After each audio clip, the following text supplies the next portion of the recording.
All right, so let's jump right in. We're going to take a look at this ancient story, one that's about 2,000 years old.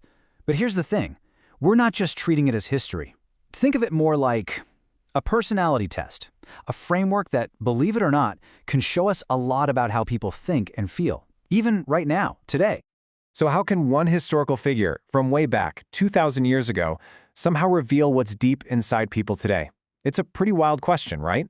And the whole idea we're digging into, which comes from an analysis by Pastor Paul, is that the person of Jesus, well, he kind of acts like a mirror to the human heart. And this is where it all comes from. You see, this line is from a prophecy. A guy named Simeon said it over Jesus as a baby. He basically said, this kid, he's going to be a sign, one that will show what's really going on in people's hearts. And honestly, that one idea, that's the foundation for this whole thing. So let's just call this the heart revealer thesis for now. The pastor's argument is pretty straightforward.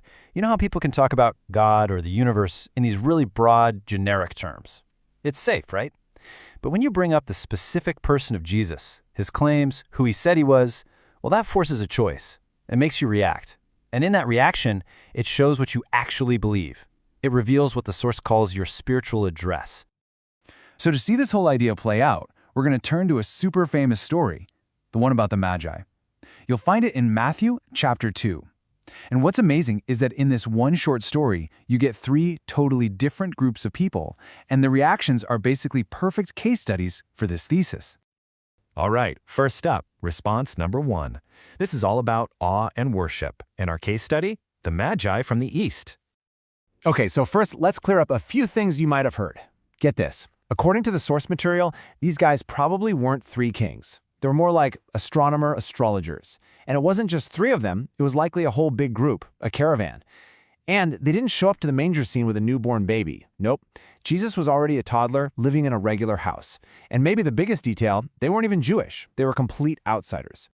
And this right here, this is what it all boils down to for them. They didn't travel all that way just to say hi to a new king or because they were kind of curious. They were crystal clear about their mission. We have come to worship him.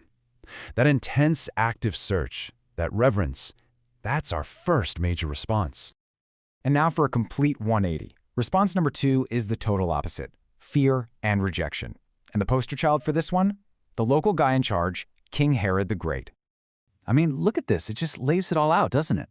On one hand, you've got a group that traveled for months, maybe even years, just to worship. And on the other hand, you have the most powerful man in the region, and his first thought is to plot a murder. The exact same news about the exact same child, and you get these two wildly different goals. It's incredible. And if you want to get inside Herod's head, this quote from the Roman emperor himself says it all.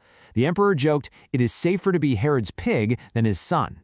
And why? Because Herod, trying to appease the Jewish people, wouldn't eat pork, so his pigs were safe. But his own family? He had his wife, his mother-in-law, even his own sons killed because he was terrified they were a threat to his power. The guy was just swimming in paranoia and violence. So here's the bottom line on Herod. He represents active hostility. This isn't just, oh, I disagree with that. No, this is a violent, desperate need to eliminate what he sees as a threat to his power, his control, his entire worldview. Okay, on to our third and final response. And according to the pastor, this one might be the most subtle and maybe the most shocking. It's knowledge combined with indifference. And we see it in the religious leaders, the experts in Jerusalem. So let's really break down what happened here. 1, they had the knowledge. Herod asked them, hey, where's his Messiah supposed to be born? And bam, they have the answer right off the top of their heads. They quote the prophecy from the book of Micah. 2, they understood the context. They knew these important foreigners were in their city asking about this new king. 3, they did absolutely nothing. They knew the what and the where, and they didn't even bother to walk the 5 or 6 miles down the road to Bethlehem to see if it was true. Nothing. Their response was just pure indifference. They had all the correct information, all the data points, but it was all just stuck in their heads. It was intellectual knowledge that never made the journey down to their hearts. It didn't move them, it didn't inspire any action, it meant nothing to them personally. And Pastor Paul really hits this point hard. He says, don't ever be impressed by somebody who knows the word. Be impressed rather by someone who obeys the word. And that's the whole ballgame, isn't it? It's not about what you know, it's about what you do with it. And these religious leaders, they're the poster children for knowing everything and doing nothing. So let's put it all together. You've got this one single piece of news and three totally different reactions. The Magi, they were seekers, and their hearts were filled with awe, so they traveled to worship. King Herod, he felt threatened, and his heart was filled with hostility, so he plotted to murder. And the religious leaders, they were the experts, and their hearts were filled with, well, indifference, so they did nothing at all.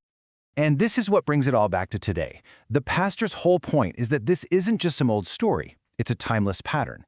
He's arguing that these three basic responses, worship, hostility, and indifference, are still the main categories for how people react to the person of Jesus, even in our world, right now. So that leaves us with a pretty big question, doesn't it? The argument is that these ancient reactions are timeless, that they reveal what's really in a person's heart.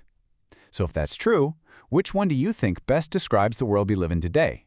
Is it worship, hostility, or is it indifference?